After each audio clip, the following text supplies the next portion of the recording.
Duncan Fitzsimmons was a graduate student at the Royal College of Arts in London. Designed to take a normal item and engineer it so it could be a more practical use, Duncan initially designed a folding wheel project for bicycles. The thought behind it was that when a person is transporting a bicycle or storing it for the winter, the frame of the bike tends to be narrow and small enough to fit into the trunk of a car or can be stored in the back of a closet. But the wheels usually take up a lot more room, especially in the trunk of a car. So Duncan set out to design a bicycle wheel that could fold so that it could fit into smaller areas. As he pursued his development of the wheel, some wondered if it would find any financial backers because bike carriers existed for vehicles already. Perhaps it was not such a practical idea. Thankfully, Duncan held firm to his vision when he was encouraged by friends and colleagues to apply his idea to wheelchair wheels instead. Receiving emails and articles, he realized that the wheels on the wheelchairs took up so much space that it made it difficult to transport them in cars or on buses or in flights. Therefore, he took his concept and applied it to the wheels on the wheelchair so that when a person had a wheelchair, they could simply fold it up, take the wheels off, fold those in half, and they fit so smallly or they were so compact, they fit into the overhead bin on the airplane. He essentially reinvented the wheel, as a person no longer needed to rely on a specifically designed car to transport the wheelchair. And the wheelchair could fit into other people's cars and into taxis. He also designed the wheels so that they could fit in each chair that has a quick release axle, which allows the wheels to be removed and folded quickly and without the need of tools. His design became a game changer as it has opened the possibilities for more options for wheelchair users to travel and even travel together, providing a peace of mind that the traveler can go wherever they need. This reinvention of the wheel is as game changing as Paul's insight that Abraham's faith was reckoned to him as righteousness. In his letter to the Roman church, which consisted of both Hebrews and Gentile Christians, Paul recognized that there was a dangerous debate happening among the members which threatened to harm the health of the church and even fracture the spreading emergent church. The argument claimed that the Gentile Christians would never fully have access to God's grace, and that the only Christians who were qualified for grace and glorification were the direct ascendants of Abraham. Paul wrote to the congregation, emphasizing that through Christ, the Gentiles are like olive branches that are grafted onto the Hebrew root of the olive tree. Through this graft, he argued, Gentiles and Hebrews are both equally nurtured by the same Spirit of God that nurtured Abraham and Sarah. Thus, we are all sharing in the promise of salvation that was given to Abraham and Sarah by God, who also planned from the very beginning to include all people into this covenant. Paul's argument is a game changer for the church, though as he reminded the church in his letter, he was not the first person to have this epiphany. Paul quotes the prophet Habakkuk, who also claimed that God's covenant with Abraham was not exclusive to Abraham, but meant to be shared globally as Abraham's descendants shared their relationship with God and with others. The prophet claimed that we are not right with God until we live by faith. Paul utilized this view to explain that it is not the law of Moses which makes a person righteous. After all, the law came after Abraham, and Abraham was said to be righteous and upright, favored in God's eyes. Therefore, it was not the law that made Abraham righteous. Rather, it was Abraham's faith. The key here for Paul was that Abraham believed the Lord, and that's all it took to make him right with God. This was a game changer because in Paul's day, the commonly held belief was that God's promise of assurance was only available by a strict observance to the law. But Paul insisted that the promises of God for a new and better future, which is full of blessings and was available to everyone who believes and has faith in God. This is an important discovery that Paul uncovered while reading the writings of the prophet and examining the early life of Abraham.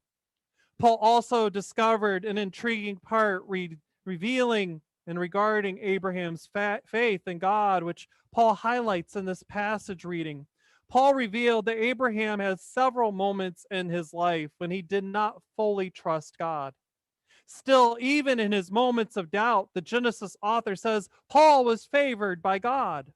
For example, when Abraham and Sarah arrived in a foreign land, their faith faltered as they placed their trust in things that were not of God. In place of good works, they chose a path of deception, trusting in their own abilities. In some ways, it was this imperfection that allowed Paul to find his own ability to discover God's grace at times when he failed to remain holy.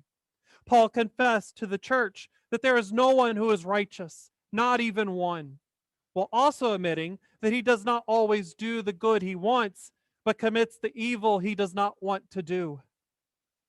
Yet for Paul, Abraham's story, which displayed his failure to exhibit faith when it was necessary to have faith, also becomes a testimony of Abraham's redemption and God's grace. For each time Abraham failed to exhibit faith and trust in God, equally there was a learning moment so that he reclaimed his faith in God. Paul embraced this part of Abraham's story as good news for himself and good news for all of us. That even when we sin and fall short of God's glory, God's grace and mercy remain available so that we can obtain our status of righteousness, which is gained by all who share the faith of Abraham. Even, even when we falter or sin, God embraces us with love, the same love that was available to Peter, one of Jesus' disciples. Simon Peter was the poster child for constantly exhibiting faith while simultaneously displaying his lack of faith. Peter was the first disciple to call Jesus the Christ, and according to the Gospels, was always involved in Jesus' ministry activities. This enabled him to have firsthand knowledge of Jesus' teachings, and he was present to witness Jesus' actions. With that great insight, Peter correctly identified Jesus as the Messiah and as the Christ, but shortly after doing so, he proceeds to sleep through Gethsemane, run away at the first sign of trouble, and denied even knowing Jesus 3 times. Yet, it is out of Peter, the one who totally failed at having faith, who exhibits great faith as the church is born. This is the man Jesus even rebuked, saying, "Get behind me, Satan," and recognized he failed to be faithful. But still, Peter invested his life into planting and growing the church of Christ. Through Peter, he enabled us to receive the gospel news of Christ while also revealing how grace and forgiveness works. Because even as he failed to exhibit faith when it was required, he was given mercy and forgiveness. Following the resurrection, Jesus met with Peter on a beach to bless him for the church planting that Peter would do. And it was in that moment that Jesus gave him forgiveness. And thankfully, through these events, we discover from Peter that even when we fail to hold firm to faith, all of us still receive the best of God through Jesus Christ. And Jesus is the ultimate game changer. He defeated death. He changed how we view God. He revealed God's incredible mercy. And Jesus declared, there are no prayers to memorize, no laws to strictly observe, nor creeds to swear by. Instead, he simply says, have faith.